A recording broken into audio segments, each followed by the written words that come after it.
here. But yes, that is the assumption that is being made. I mean, I have on a number of occasions reached out to the presidency since that trip to the United States in February, um, looking for explanations for why further trips were declined, even apologizing to the president for putting him in that situation.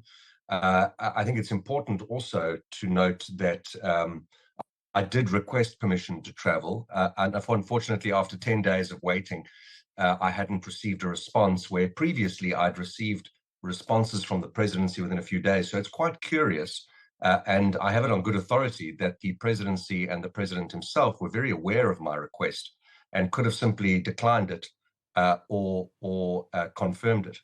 Yeah. Alone anymore. He cannot just go and hire and fire our ministers without speaking to us or without giving us opportunity to engage with him properly. As I've said, John Steenhuisen, in good faith, asked the president for 24 hours before he respond. But 3 hours after that, the minister already received, the deputy minister received his letter to say that he's been dismissed.